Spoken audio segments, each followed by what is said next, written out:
On the platform, we talked yesterday to Mark Blackham from Blackland PR about what happens to lobbyists, to those inside the Beltway, and I correctly guessed where the term Beltway came from.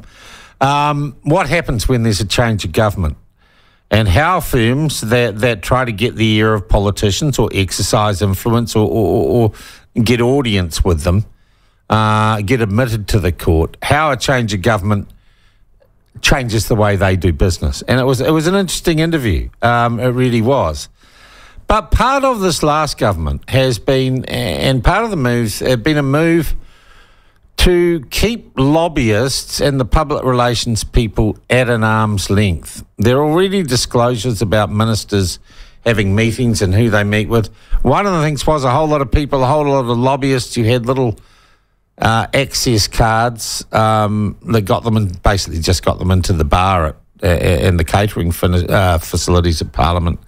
They lost them. But also increasingly, we find governments actually hiring lobbyists and public relation people to sell their policies or to run public information or public good campaigns.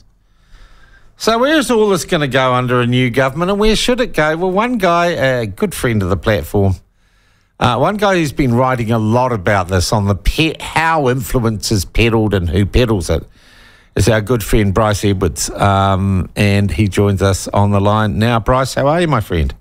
Hi, Sean. Yes, I'm following all this lobbying stuff with great interest, and I think we do need to have a lot of focus on who's going to be influencing this next government, and because it won't be just the average voter. It's going to be lots of. But it always is, people. Right?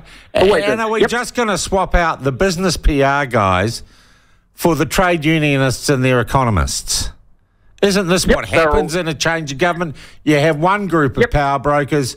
The government changes, they go out in the cold, and the old guys come back in. Yeah, some of them are actually the same people. They kind of change their They're the really good ones, Bryce. The people who get, But, you and I know, Sean, that Wellington's a bit of a swamp, in terms of these things. And people are shifting places all the time, and they go between media jobs and consultancy jobs, PR, working in the ministerial offices, and it's really fluid. And these are well-paid positions, and we have no regulation of it because, of course, some of these people are lobbying for corporate clients, and they have really good access in New Zealand. And we have less regulation about this than pretty much any other comparable country in the world. So I think it's probably worse in Wellington than any other kind of Western capital you'll find on this planet. Okay. There were moves prior to the election to limit the access that certain lobbyists had. They look to me a little bit like window dressing. Yeah. Absolutely, tinkering. I mean, they weren't bad things, taking away those access cards, but they were more symbolic than actually substance. So, Bryce, but it doesn't seem to me that National or New Zealand First or ACT have any real appetite to do anything more. I think this is a dead issue, I'm going to be honest. Well, it's yet to be seen, and I still maybe naively have some hope. We have this Ministry of Justice program that was set up by Hipkins, really under pressure from the public to see if we can better regulate lobbyists. And the big test for this incoming government will be whether they carry on that program and whether they take up any of the recommendations. And Nicola Willis and Simeon Brown have actually been quite strong on these things. Okay. And Willis has talked about how National wants to implement a stand-down period for those that leave government, that they can't go into lobbying firms for 12 months. And I think that would be, progress. So, yes, we should be cynical. I philosophically am against restricting in a market economy anyone's ability to use a buck or get a buck, And unless we're going to compensate them for not being able to take that employment, get them pretty well. No, Bryce, unless it's explicit. It's like a restraint of trade clause. Unless you pay for it, it's not really enforceable. Well, so I'm saying that we've got to pay them more then to compensate for you can't go and get a job as a lobbyist. Look, that's a fair argument, and maybe we do. But these people are already incredibly well paid, and they're not Oh, yeah, but that's just the politics that you can't get any job. Bryce. Oh, we should be able to restrict their freedoms just because they earn a good crust? That's not logical, and it's not fair. Look, it's not just the fact of staffers or politicians moving through that revolving door into lobbying firms. It's also the lobbyists moving into government.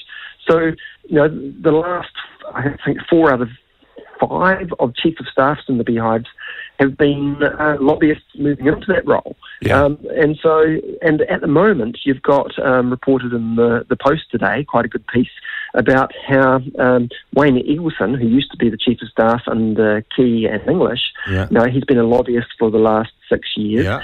And he's helping the current government in a voluntary capacity select staff. And what's wrong with that? What's wrong with that? From his point of view, he's just benevolently helping the nation elect good people. But, of course, he then has all those contacts.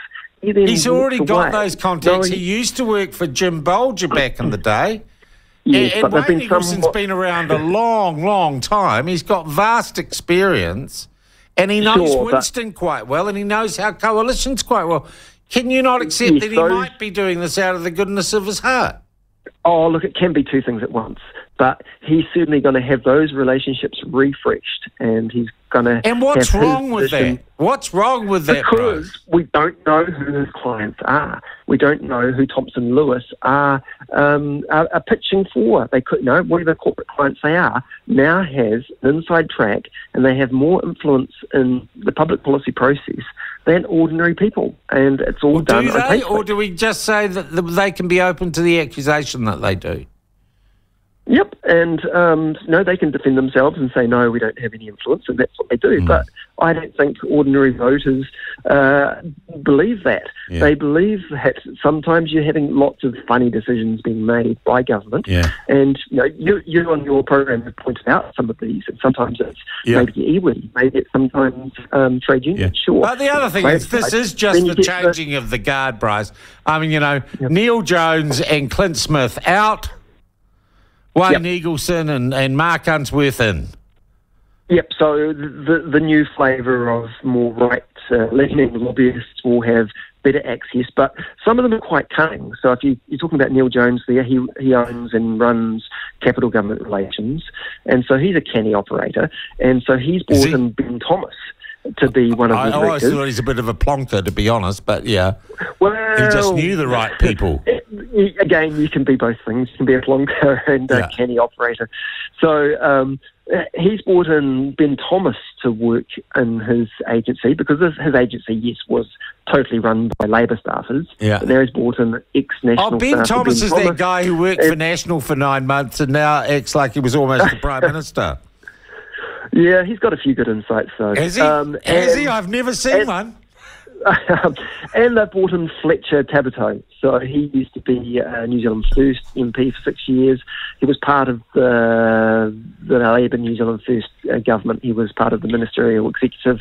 And now he's joined the firm as a director. Yeah. And of course, yes, you could say this is just benevolence.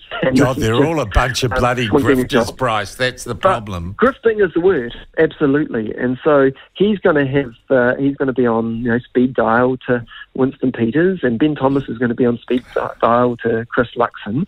Yeah. And maybe this is just the way we expect democracy to work, but I don't think it is.